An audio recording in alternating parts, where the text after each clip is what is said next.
Indiana Jones, It's a podcast about Indiana Jones. Every movie, 1 minute at a time. Indiana Jones Minute.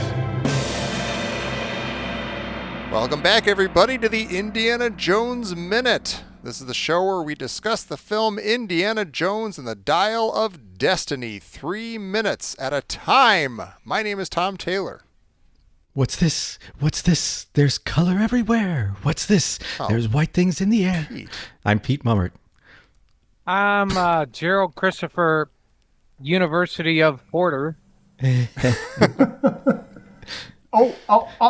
I am Curtis Bloes. Hey, Curtis! Hey! Welcome, our old buddy from years Yeah. past. It's so fun to be here. Oh, it's fun to have you here. Honestly, I'm honored. You're doing 1/3 the amount of episodes, and yet you still call me. See? See, you That made the either cut. says something about me or it says something about you guys. I don't know. Your number just fell out of the Rolodex. We said, oh, yeah, we know that guy. Yeah, we met you in person, like in Chicago, like 700 years ago? Yeah, that was a long time ago. That Was it the like? Hold on, I actually have the badge. Oh, wow. wow. From the very first Movies by Minutes. Yeah, Yes. check it out. Oh, that's cool. Oh, that's Oh, amazing. wow. Nice. It was August 26, 2017 is when we met. Holy smokes. Wow. I don't know what that means. But that's fun. And here we are all still alive and ready to talk about minutes 58 through 60. Look at that. Is that what was it a is? segue. Okay, good. That's how you do it. These minutes are the ones that begin with Indy saying that whoever did kill those people in New York was looking for the half dial that Helena currently has up for auction. As he says this, Dr. Schmidt enters and asks everyone to get their grubby mitts off his box. Indy immediately recognizes Schmidt as the Nazi who Indy once punched in the face with a speeding train. Waving this off, Schmidt turns his attention to Helena. He thought they had a deal for him to buy her half of the dial, but Helena thought his price wasn't right, and she's glad that he's here for the auction. Schmidt calls BS on that, saying that the dial is his property, which raises the point that everyone who has ever possessed the dial has actually stolen it.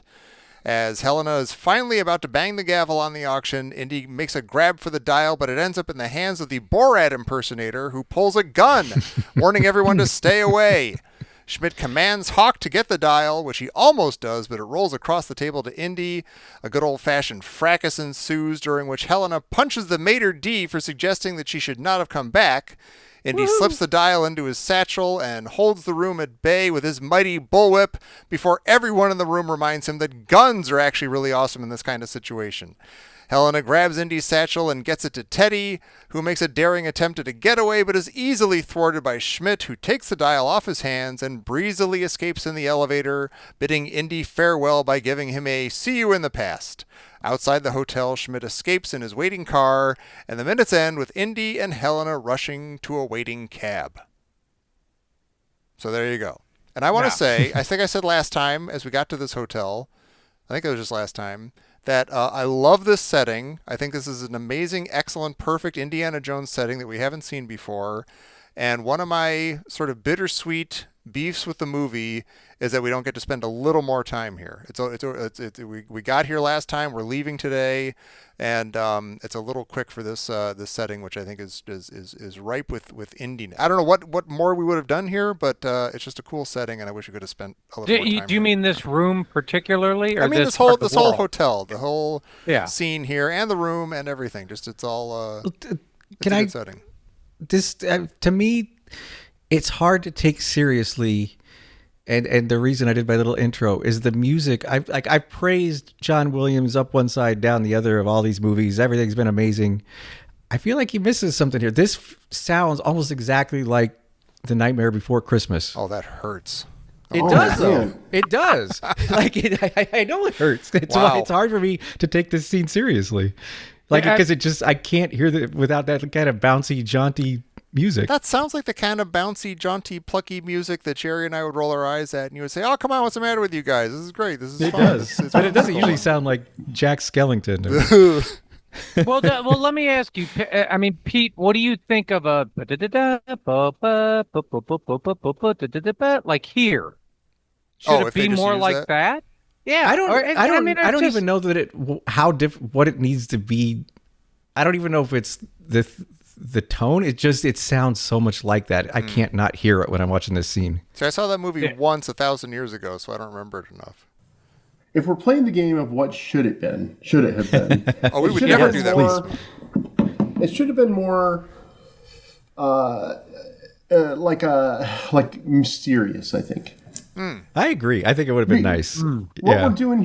What we're basically doing here is we're getting to see finally, after 40 years, the kind of places that Indy talked about needing to go to find, stolen artifacts.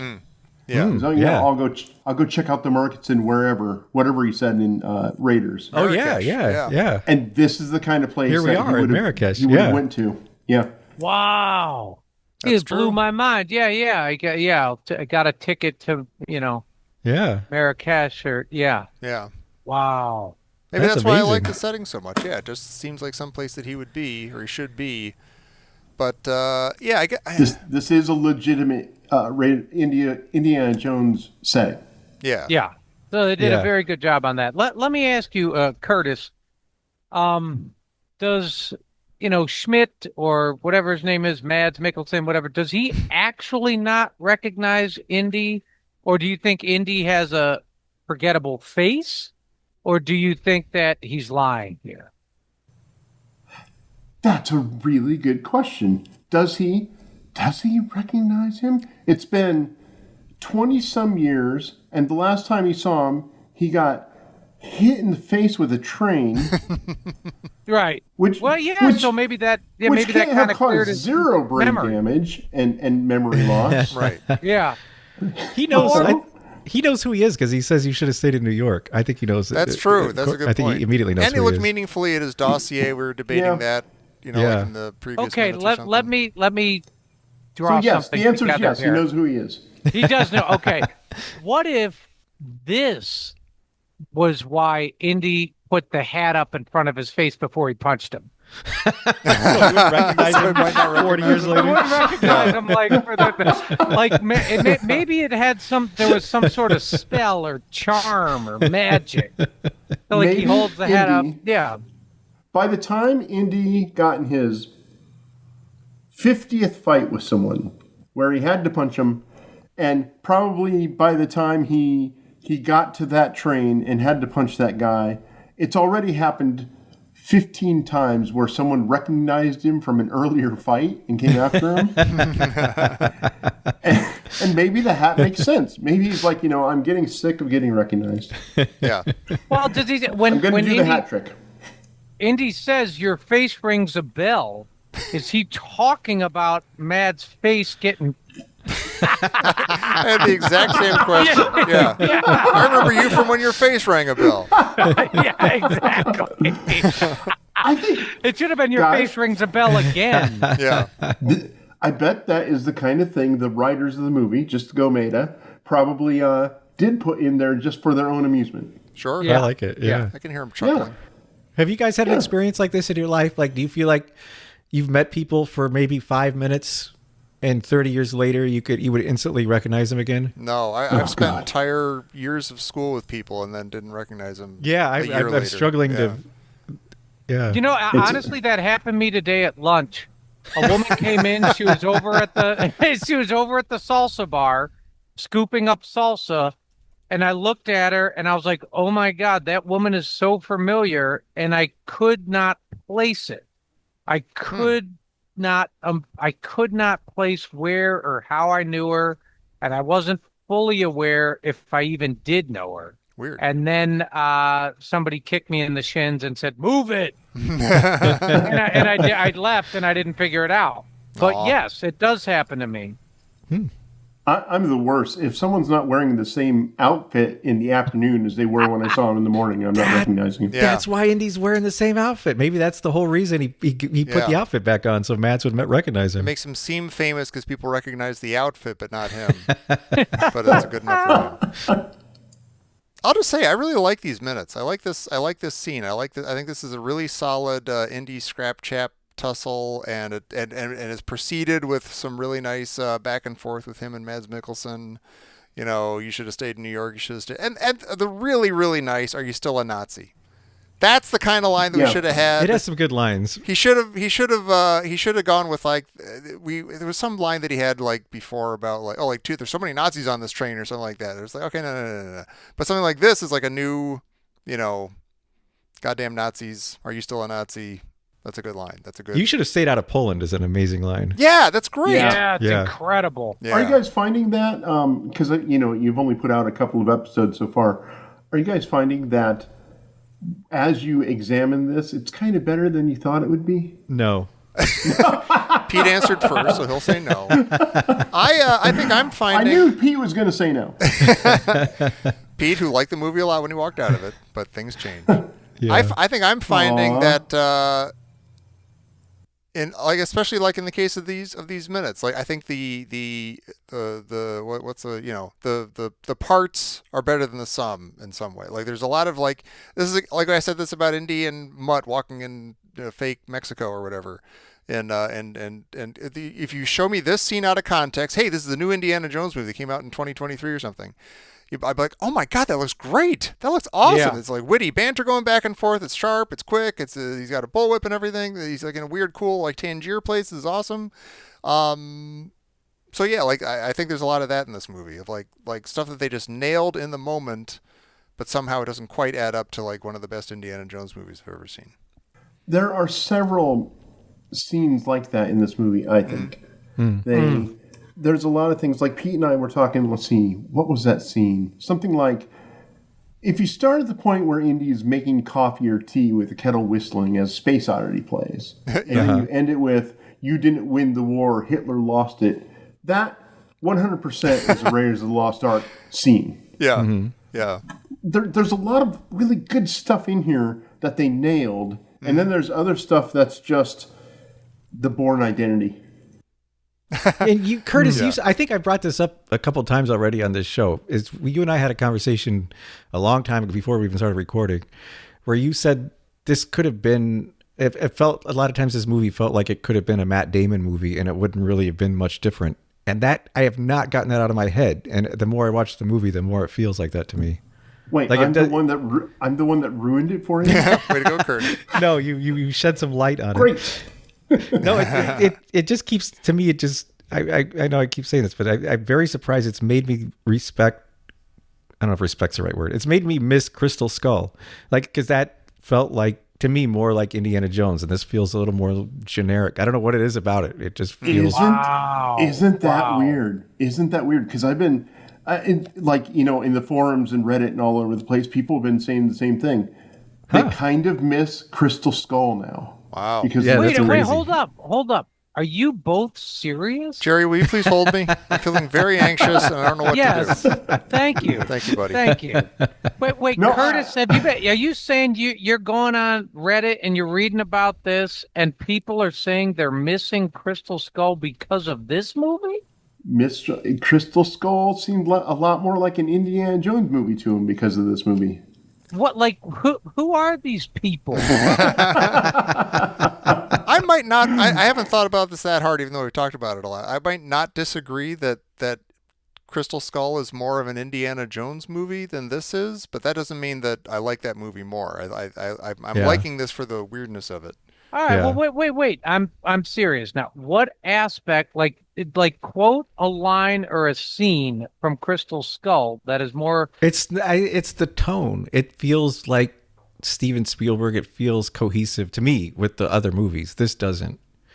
I think one of the things that nails it perfectly, Jerry, is, and I don't know if I'm on record not liking Crusade the least of all of them, which isn't true now, but back then, the scene where where the motorcycle slides through the library, and then one of the students starts asking about assignments, and Indiana Jones is like, well, you've got to go to page whatever, Yeah. and then you've got to blah, blah, blah. That feels a lot more like Crusade than anything in here did. No, Huh. fair. That was a very Crusade moment. Yeah. Okay, yeah, that was. But what about I Oh, you just asked me to do one single Yeah, leave him alone, Jerry. listen, I'm a if you give a mouse a cookie type of guy. Jerry's out there, he's got the wheels on the goalpost. Well, here, That's fine. That's fine. in comparing those two movies, I would take, because I don't think I'm alone in this. I think Crystal Skull felt like a failed attempt at an Indiana, like it wasn't working. It was like, oh my gosh, we got Steven Spielberg here, we got George Lucas, we got Harrison Ford. It's not working though. This is not I as agree. satisfying Close. to me as Yeah. Last Crusade or Temple of Doom or Raiders I or agree anything. with all that. But this, since it's not Steven Spielberg and since it's so much later and it's such a different movie, I don't mind that it's not Raiders or even, Temple of Doom or something. I can judge it as more of just like a movie and not an Indiana Jones movie. I also kind of agree with that, Tom. Okay. You don't have the fact to, but that thank you. the fact that I didn't have any, there weren't going to be any. The statue head falls off into somebody's lap, and there's Yeah. a funny spit take thing going on. I wasn't expecting any of that because it wasn't Steven Spielberg, Right. and I wasn't expecting the '80s bright light, the non-noir, whatever you want to call that '80s light. Right. Yeah. So this movie is kind of, it's more cinematic for sure than Crystal Skull. Yeah. And this some of the feels scenes are just Raiders. I mean, you can tell that this guy loves Raiders, and there was a lot of stuff where he tried to capture that feeling. Yeah. Raiders But you- specifically. but you're saying that as if he failed then. I mean, he tried to capture Raiders. There's very Raiders-like scenes, but it's not as Raiders feeling as Crystal Skull to you. Oh, God, no. Oh, Crystal Skull is like Crusade. Crusade isn't like Raiders. Right. okay, my mistake. Right. I understand. You're speaking specifically about Crusade. I got you. Okay, Right. All right. Well, yeah. yeah, all right. I mean, Yeah, Crystal sure. Skull was like, to me, Crystal Skull was like an attempt to catch the same fun and silliness that Crusade did. Right. Okay. Yeah. It wasn't an attempt to try to depict a Tomb Raider as a serious thing that's really happening in the world. Gotcha. Right. Yeah. Oh, Or that's a good enslaved point. children. Right. And this movie kind of goes back to trying to make this real. Yeah. That's agree. what I mean. Yeah. Like Well- if Crystal Skull was a watered down Last Crusade, which was a lighter Raiders, that's not going to work for me. I would like something that, again, like Pete, you praised Temple of Doom for trying something different. This is doing something different. Even though I agree, That's Curtis, true. it does reach for That's some okay. Raiders stuff. Another thing that tries something different is like Indy sliding down a banister with an eye patch. I'm not saying everything works just because it's different.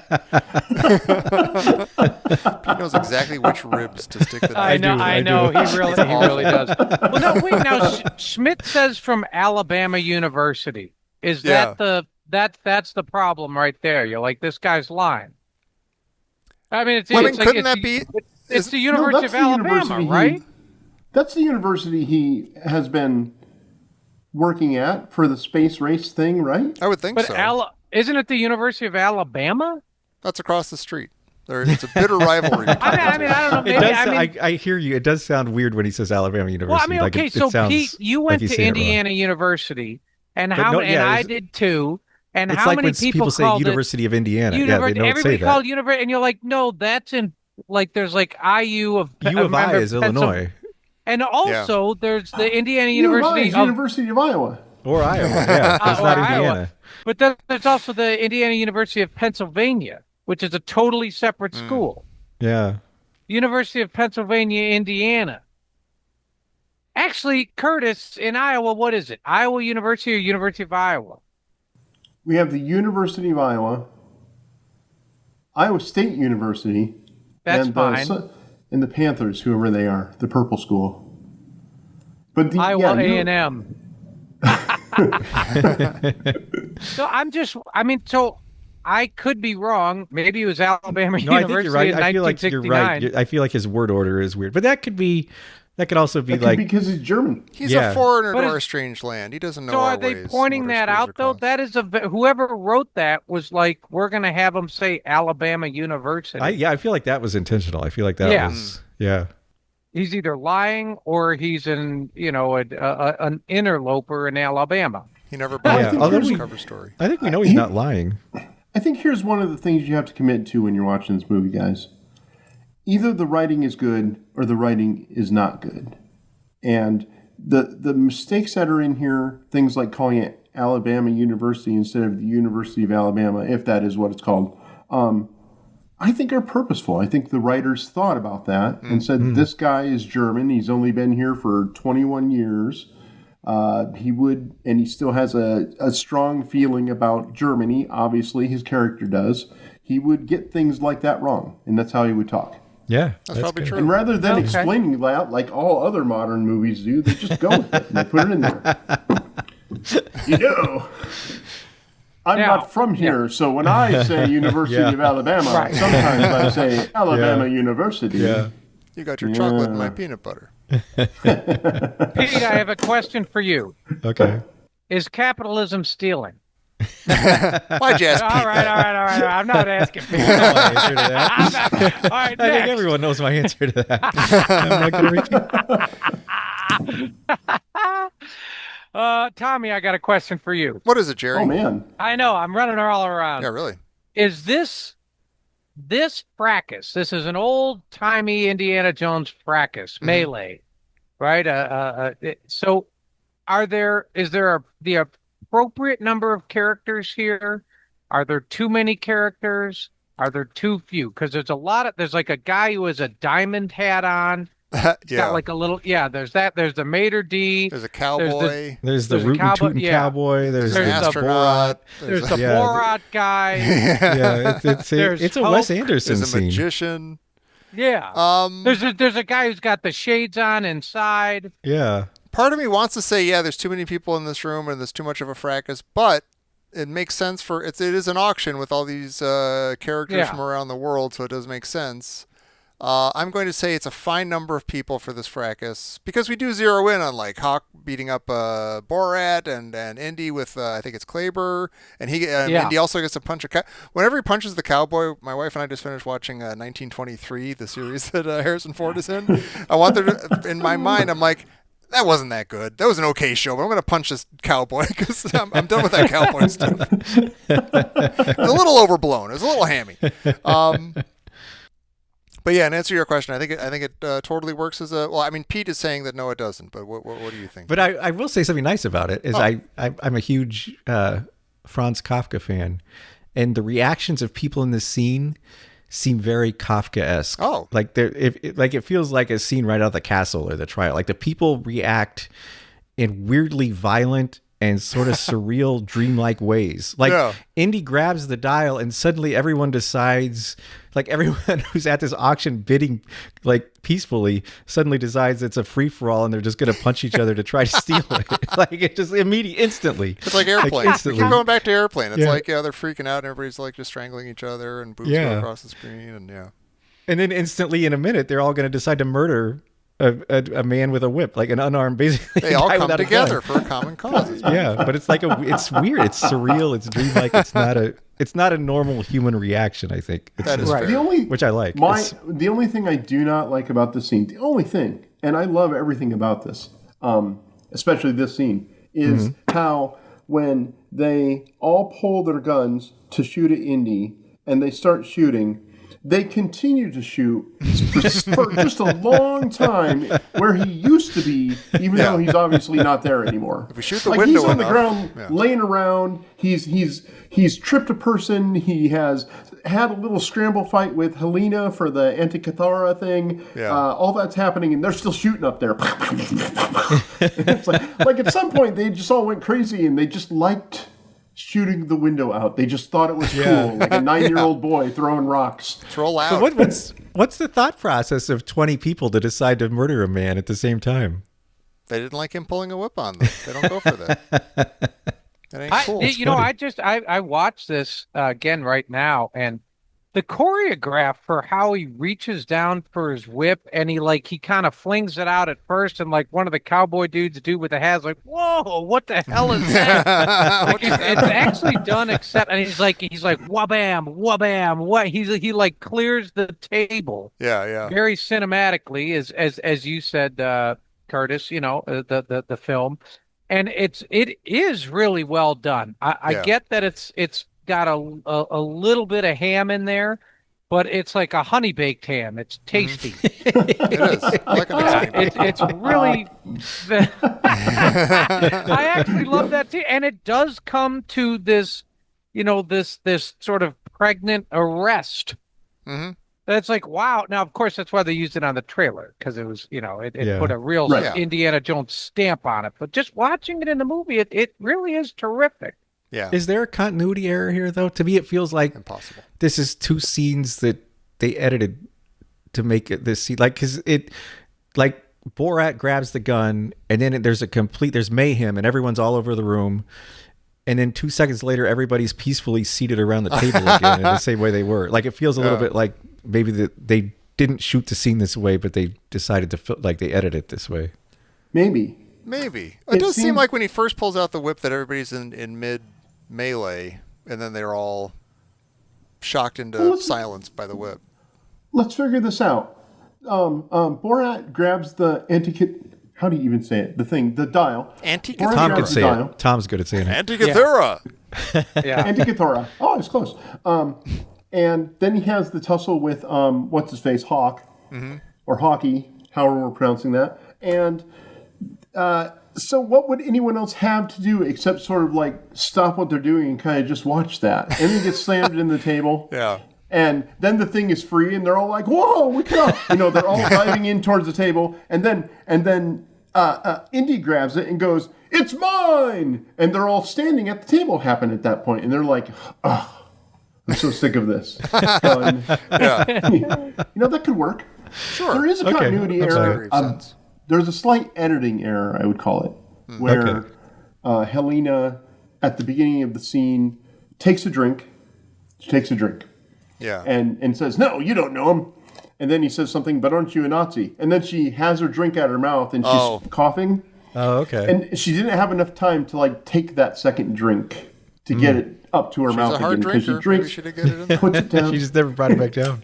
Well, maybe that drink is. I think that's like a Marion bit. A little bit of a maybe. Marion It's toss. supposed to be, yeah. It's her coping Yeah. mechanism. It's kind of setting up the fact like this. Basically, this is the Nepal Marion bar Fracas. Yeah. That I'm surprised. I'm surprised that she didn't put the drink up to her forehead like she's all drunk and go, "No!" and throw the drink down and break it. Pistare. I mean, honestly, we are thinking about this a lot. I think this whole scene is really just, a callback, obviously, to the Cairo swordsman pull out the gun thing, pull out the whip, that whole thing, Yep. and Indy pulls the little gun out. Yeah. So because you're looking at this and you're like, oh, come on, this is fate, and you're like, no, it's just very much Indiana Jones punctuated. It's sort of Yeah. it's not totally analogous to that though, is it? Because it's not. Indy didn't have any. Indy had a gun, and the other guy Yeah. had a sword, which is a legit weapon. It's like a reverse Cairo swordsman. I guess Yeah, so. Yeah. it's like a reverse Cairo swordsman. They're sort of. That's a good wrestling move. It is. It's not a wrestling move when I do it. Well, it's like there's a big crowd and the everything sort of. Yeah. Yeah, it's not exactly that move. I've got an but exotic it's- weapon. Watch out. Oh wait, you've Yeah. got guns. Yeah. Yeah. Yeah. This is just one of those scenes where, if it were a Bourne Identity movie, they would have had the scene laying around to be the 14th Bourne movie, and they would have said, "You know what? This would work if we made it 10% more Indiana Jones." Yeah. Yeah. But you could have this. They would be the same. You still have the cowboy and you still have the Borat guy. You have the same people in the bar.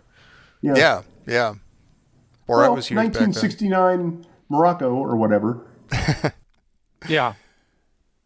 We should know. I mean, we've been saying we've referenced Crystal Skull a bunch already this episode. And Curtis, you're on record as saying that the novelization of Crystal Skull is miles away better than the movie. That it actually makes it a kind of engaging, cool, and exciting thing.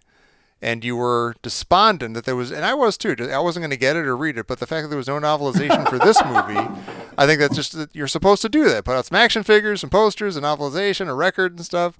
But they didn't do that this time. So you, when we asked you to be on the show, you took it upon yourself to novelize these 3 minutes. And I think that's fantastic. Oh, and wow! I mind-blowing. didn't realize you wrote that. Oh, that's awesome. Oh yeah. Yeah, that was me. Oh, that's awesome. But what's blowing me away is there's stuff in here that I'm like, wait, did he just flat out make that up? Because I don't see that in the movie anywhere. Or is he like taking like deep Oh, dives? that was and, like, amazing. oh yeah. Oh, this is all Curtis. Oh, I thought that was the actual novelization. Oh, that's great. Okay, Oh now no, yeah, I was looking. Well, okay, there's a scene where Helena has a moment with that guy. that's what I'm looking at. Yeah. Yeah. Macron. I made that up. Because, that's great. Why else would she have that moment with that guy? And that's Yeah. kind of the job of a novelization. Yeah. You know, Yeah. in Oh, the you movie, the nailed that. guy Was gets out of a beautiful. chair and he walks across the room, but in the novelization, he gets out of the Moroccan chair from the 19th century, and he admires the Persian rug as his slippered feet, Right. glide Yeah. across it. Yeah. If You I, know, can that's I what just want to, okay, novelizations. across the room, Helena was fending off a threat of her own. Macron, sweaty, furious, and twice as drunk as he should have been, lunged at her, grabbing for her wrist. Once, years ago, Macron had been a charming nuisance at best. A low-level fixer at Marseille who specialized in smuggling antiquities through customs by dressing them up as wedding gifts. Helena had used him once, maybe twice, when she was still learning the angles of the underground auction circuit. He'd fancied himself clever, well-connected, and indispensable. None of that was true. I mean, this is beautiful. This is... Oh, Thank you. I Yeah, think you we had should a have you line- on every minute from now on, and you can Yeah, just you keep should writing write every minute. novelization. Yeah. The rotten novel. Dude, You had a line that you how do said. you- Oh, sorry. I was just going to ask, how do you do that? Like, where does that come from? I like Indiana Jones, and I've read all the books, and a lot of them. When I grew up, okay, let me start over. When I grew up, my parents sucked. Of course, everybody's parents sucked. It was the '80s, and we were the Breakfast Club generation. And I was definitely Ali Sheedy in the Breakfast Club. But nice. beside the point, they wouldn't take us to movies because it was like too far away, and we were just kids, and boomers had this whole kid should be seen and not heard thing. Mm-hmm.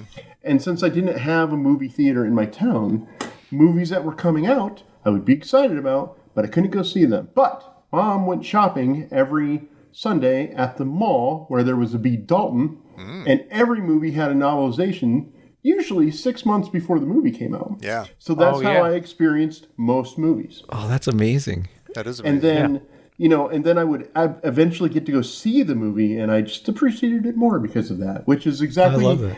which I did on purpose for Crystal Skull. I'm like, okay, Crystal Skull. Oh, holy crap. No, this is too much. I'm going to get the book. I'm going to read the book. Nice. And I'm not going to see the movie for 6 months. And that turned out to be 10 years. Really? Wow. Oh my Yeah, God. the only reason I watched that movie is because you guys invited me on to talk about it, and I'm like, I'm well, I sorry. better figure something out about the music. So was the novel so good you didn't want the movie to spoil it? Yes. Or Wow. really? No. Yeah. For real. Man. Why would I did the end? They need to change the end. They need to do a George Lucas edit at the end of this movie and read the novelization by Curtis Bloes here. Yeah. Yeah, this is great. You had a line. You said you were talking about Mads Mikkelsen at Fuller, and you say there was no bluster, no arrogance, only the quiet precision of a man who didn't need a weapon to make others feel unsafe. That's amazing. Like that's an incredible line. That is. Thank you. I would definitely read this novel. Well, I kind of, the problem is you've seen it. I turned 3 minutes into 11 pages. Uh-huh. And it's a 2.5-hour movie, and I was wanting to get detailed. Well, And so I wait don't, a minute. I don't have 10 years to write a Yeah. book. Because you got used to that as a kid. I mean, now I assume you have been released your own recognizances from childhood, you have a driver's license and these sorts of things. Like you can go and watch a movie before the novelization, but do you find yourself wedded to that pattern? Are you like, no, this is what I do. I read the novelization first, and then I see a movie. I try to. Yeah. Really? When there is one. Are there still Okay. a lot? Like, what's the last movie that had a novelization that you read? Oh God, like Porky's. Jonah Hex. Jonah Hex had a really good novelization. Really? Wow. It really did. Ghost Rider's novelization, amazing. Really? Ang Lee's Oh Hulk. my gosh. Ang Lee's Hulk sucked too, actually. Wow. Oh, as a really? novelization. Oh well. So there's a you, Curtis, that the novelization is marketed towards, but is there a young Curtis out there? There must be. Like there's a 12-year-old Curtis whose parents suck.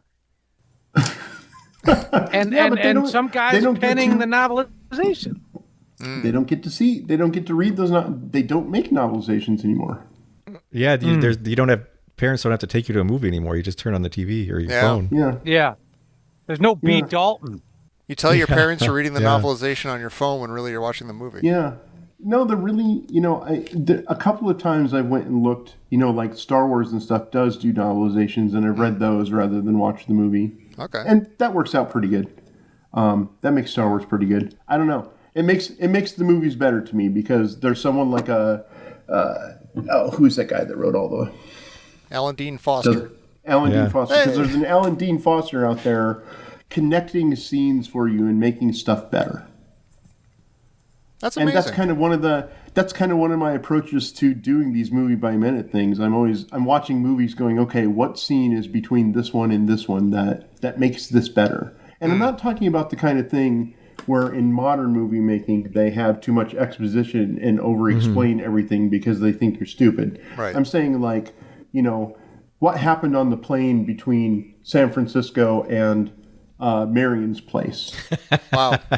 Yeah. How did he? Yeah. Where did he go to get changed into his Indiana Jones outfit out of his Right. traveling suit? Right. Yeah. Yeah. Like, does he have a hotel somewhere in town? Yeah.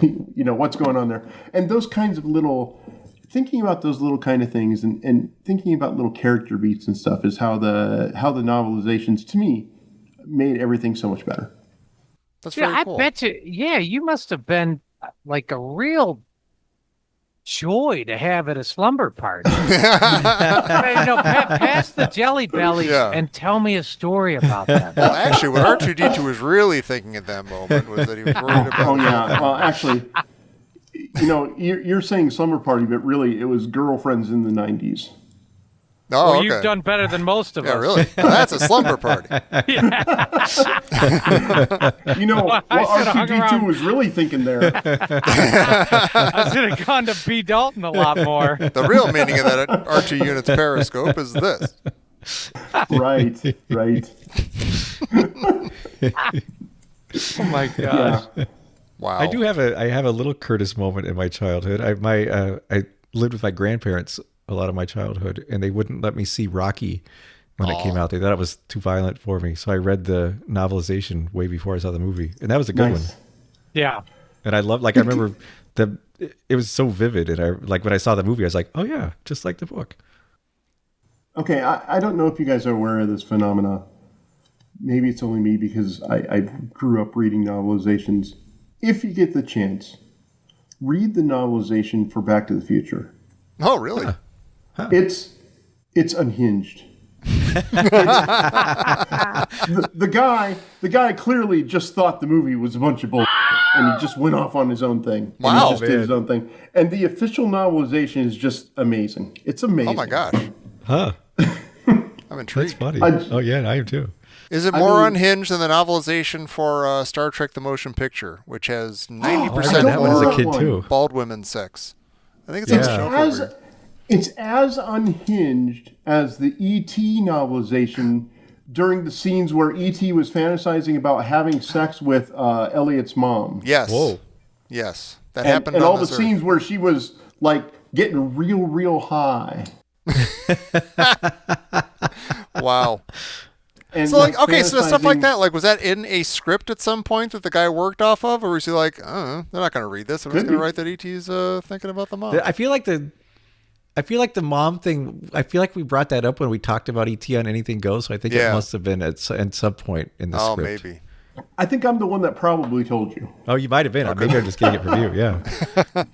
Dude, that's nuts. It is. That's nuts. Yeah, they just add stuff in there. I love that. Probably- It's like a little extra spice. I remember the poltergeist one being really weird. There was like a whole sequence in there with like a guy. Oh, the guy rips his face off, and like more stuff happens That's right. to him. Yep. Like he melts into the toilet or something. It's like this whole thing. It's really bizarre. Yeah, there's a whole body horror thing going on with that scene Yeah. in that novelization. But you know, Yeah. if you think about it too, like they had a real place because when you were a kid in the 70s and the 80s, after the movie was done and out of the theater, you had Yeah. no way of Yeah. reliving the magic other than if you read the novelization. Like you couldn't see the movie again. Like there were no videos or Yeah. anything. If they that made a point. story record, you had that. You For, had like, to have Star maybe, Wars. yeah. But the novelization was really the close. I mean, there weren't like online groups you could discuss. That was basically the closest you could get to reliving the movie. Yeah. Oh, so much Star Wars stuff that we think we know came from the novelization of the movie Oh, yeah. Star Wars. Yeah. You know, them being Ben and Owen being brothers, all that stuff. Oh wow! The literature of our youth. I remember saying that. I was in like 7th grade, I think, and the teacher asked us like, "What's write a thing about your favorite author?" I'm like, "Who wrote the novelization for Return of the Jedi?" Khan, somebody. I think it's him. Yeah, I'll just say him. I guess. Yeah, because I've read the most books by him. I guess. So yeah.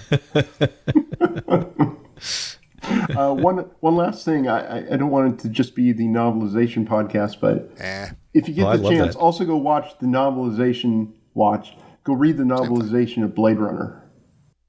Oh, the novelization of Blade Runner? There's a novelization of Blade Runner. Oh my God, that's weird. That is. Are they weird. allowed to do that? Wow, that's crazy. I don't know if it was authorized or not, but I've read the I got my hands on it. pre-novelization. Yeah. Well, that's interesting. That's nuts. Check that out. I just have one more question about these minutes, like an honest question. I've got another question about the minutes too. But I'll let you go Okay, first. was Borat the actual high bidder, or do we know who the high bidder was? Is that why he pulled the gun? Is he like, Yeah, hey, he's like, I won? I actually just won. I'm paying for this. This is mine. You guys stole it. I'm paying for it. That's a really good question. The last bidder was 160, and the last bidder was 170. Well, the Oh, last okay. person said 160, and she said 170, and I don't think anyone unless he nodded. Like if Borat nodded, then maybe he was 170. Oh, maybe.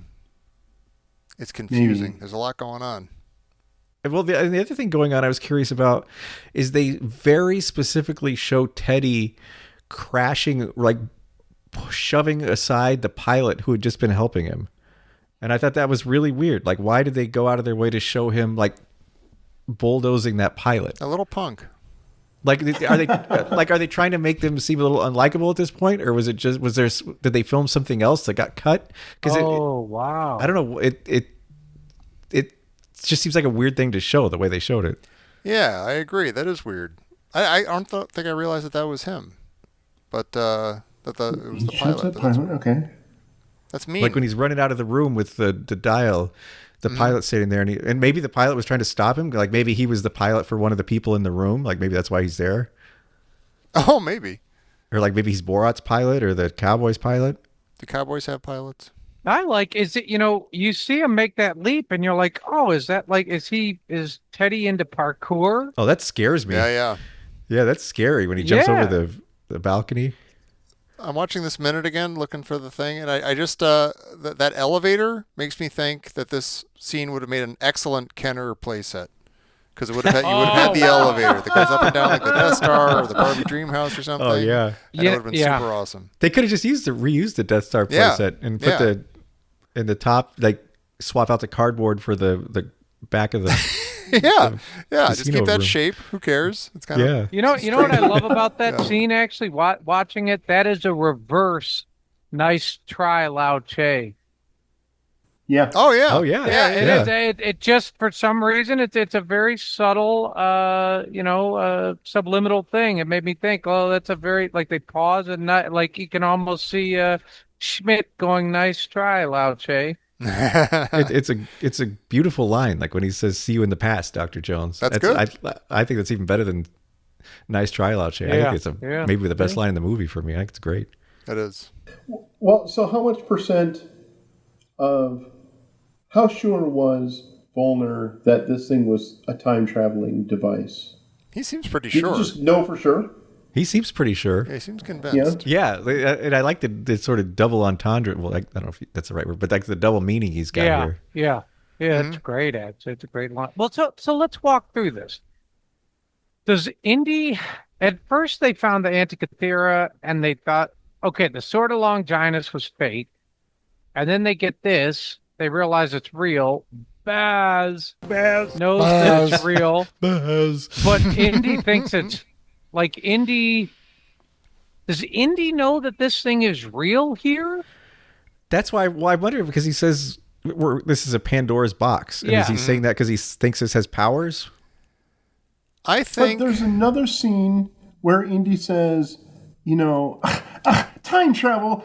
You're imagining things. Don't be crazy. Yes, Yeah. So does he believe it or not? And also, when he calls this thing a Pandora's box, it makes you think, well, dude, what do you think the Raiders, like the Lost Ark was? That was a literal. Yeah. Yeah, like literally Pandora's box. Yeah. You kind of wonder, like, I don't know, like, Is he just saying that it's Pandora's box because everybody's going to kill each other over it? Yeah, everyone's gonna get murdered if you get it. Or like it's or just does he it's believe, a- like, no, if we do this thing and you're going to go back in time, you're going to change all of our, I mean, does he fully believe that here? Or does he just have some vague sense that it's got some powers like every other thing that he goes after, but he's not quite sure what Or they are? does he mean like it's Pandora's box, much like like the Lord of the Rings ring? Is it just like, no, look, everybody who owns this thing or who seeks this thing or seeks the other half is going to go mad? He's seen his friend go nuts over it. That's the only actual powerful thing that he's seen it do is drive his friend nuts. But he also took it. And now it's driving his daughter nuts. Helen is going nuts over it too. Not in the same way, but but she's selling it. Right. She's gold lusty over it, and maybe that's all he means is that everybody's going to be all gold lusty over it.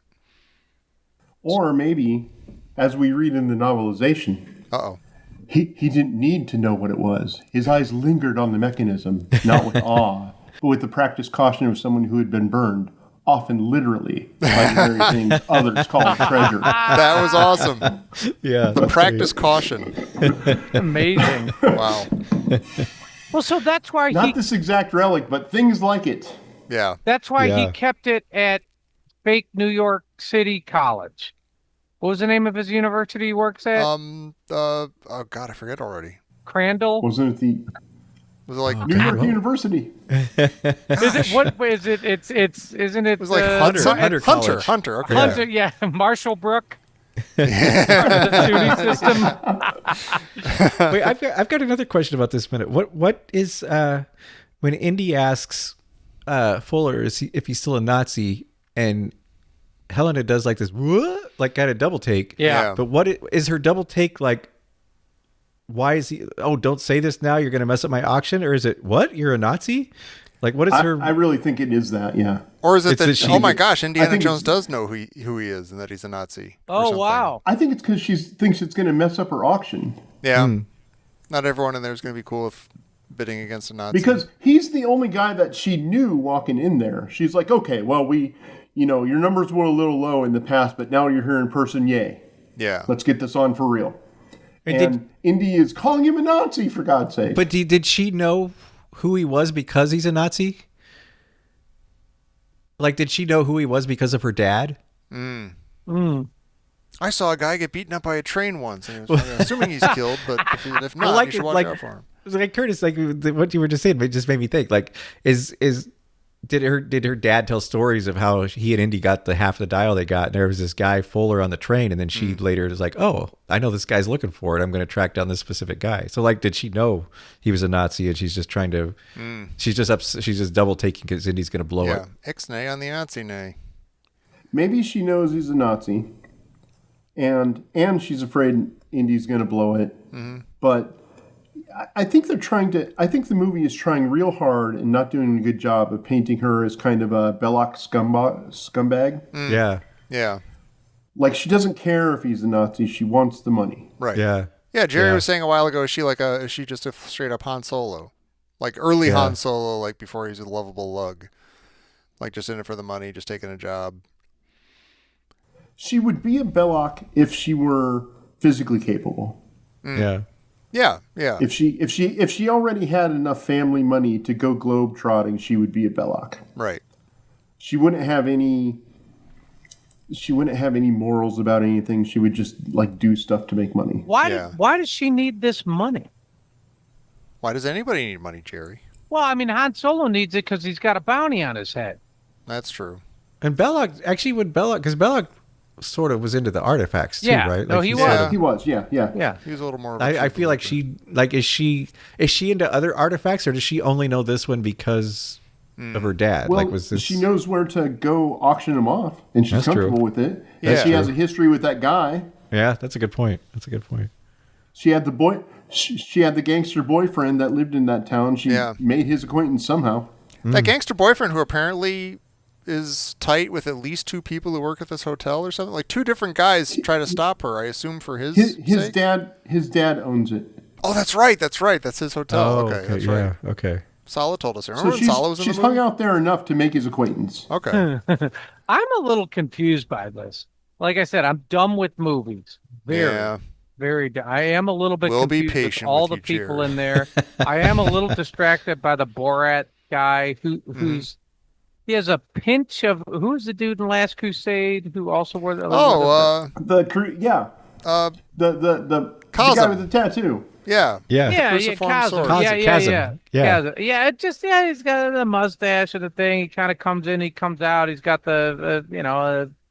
you see some fezzes in this scene, so I'm kind of like the Fez hats. stinky. Yeah, I'm Fez stinky. Would it have made this better if we had gotten a little like fan service that was Cosm's son? Oh my God.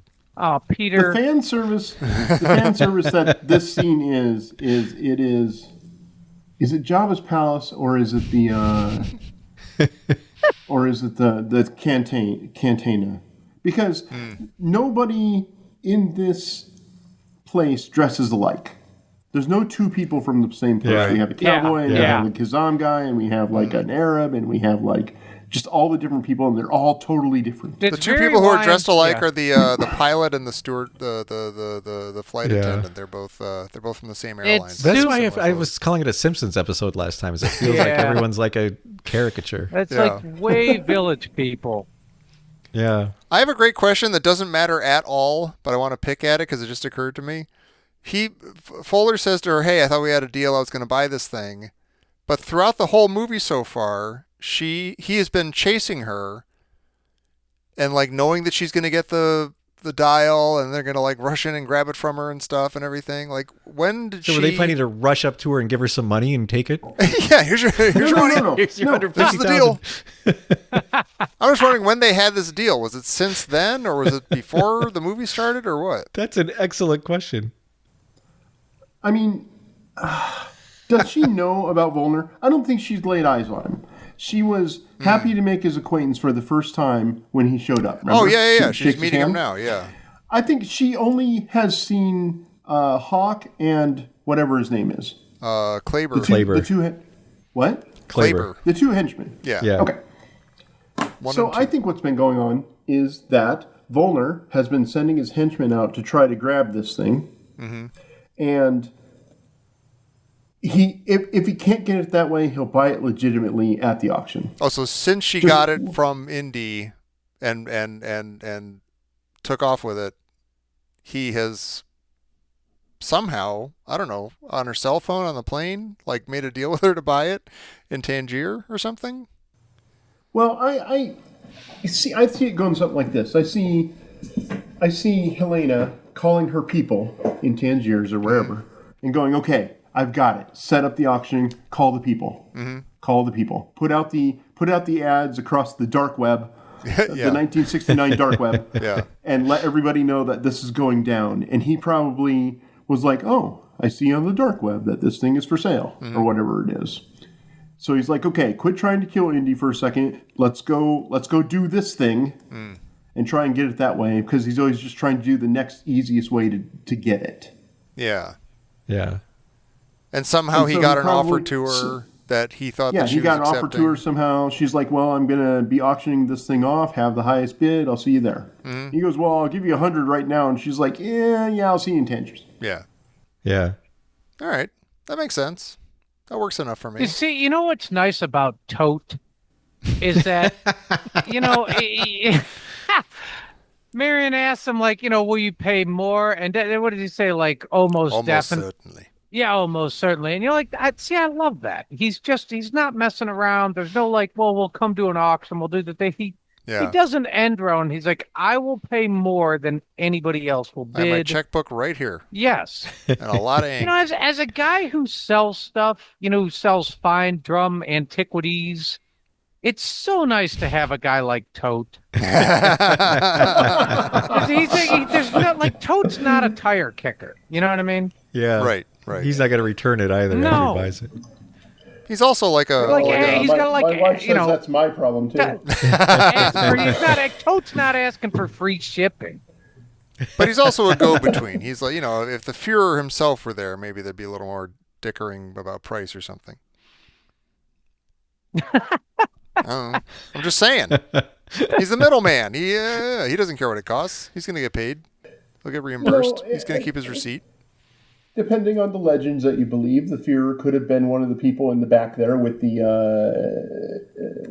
village people. Wait, the village cowboy people, or the yeah. Indian or the Yeah.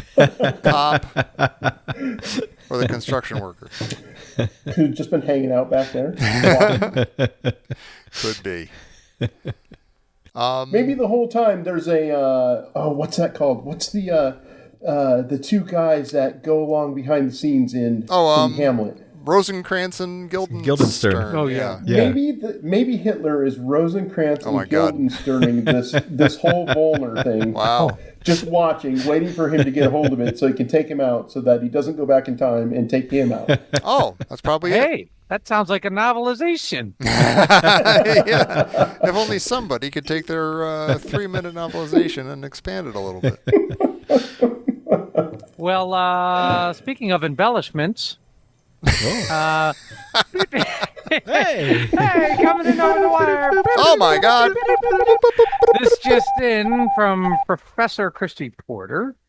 Let me see. I have it right here. Is Phoebe Waller-Bridge's sleeve getting ripped a callback to Temple of Doom? Oh, she's becoming more like Indy. I bet it is. More I than bet she it wants to 100% be. is. Yeah. Yeah, maybe. Yeah. Yeah. Yeah. I think I've Curtis got was this right. theory. I've got this theory about the writing room for this thing. Okay. If it didn't start at being a Bourne script, which, man, it just has every mark of being starting off life as a Bourne script, that they had to writers up. They were probably sitting around in the writer's room, whoever was helping that guy that wrote this, and they're like, we've got the opportunity here to do something that's a callback. And it's subtle, and we can just, visually kind of make it remind people of Raiders this way, or remind people of one of the other movies this way. And I think they took a lot of opportunities, especially now talking to you guys. This is making me, think about this. I think they took a lot of opportunities to do that. Yeah. And I think he tried to walk the line of not making it obvious and stupid, but still did it. He tried Mangold tried real hard to make you feel like you're watching an Indiana Jones movie. Yeah. Yeah. The sleeve thing wonder, actually reminded me I of, it wasn't even like a indie thing. It reminded me of Willie. He put holes in my dress from Paris. Yeah. Women hate having their clothes messed with in these movies. Well, yeah, as soon as she gets her sleeves ripped, that guy's face is obliterated. That's true. Oh, yeah. Yeah. Yeah. Yep. It's her superpower. Well, Curtis, thank you so much for joining us. This was Oh, beautiful. guys, it was so fun. Oh, this was so man. fun. Yeah, thank you, Curtis. Thank you for embellishing things for us with your novelization. We should try. We should, if, with your permission, we should share that online in the listeners' crusade. Okay, yeah, that's fine. I could cut that out, and you don't even have to say no. You could just not do it if you don't want me to. No, that's fine. Go ahead. I Okay. don't care. So look for that. Look for Curtis. Curtis, you're a photographer and you're a cool guy. And you do. Where can people see your stuff? Curtis Bloes, curtisbloes.com, which isn't any better audio. It's BLOES, curtisbloes.com. Okay. And that just has everything. Awesome. So check him out there. Check us out in all the usual places, your Facebooks, your Instagrammies and everything. B. Dalton. And B. Dalton. Yeah, and the little carousel rack with the... We're somewhere between Back to the Future and Blade Runner. Check out those. And then come back here next week, please, for the next 3 minutes of this movie right here on Indiana Jones and the Dial of Minutes. How did that go? Is that how that goes? No.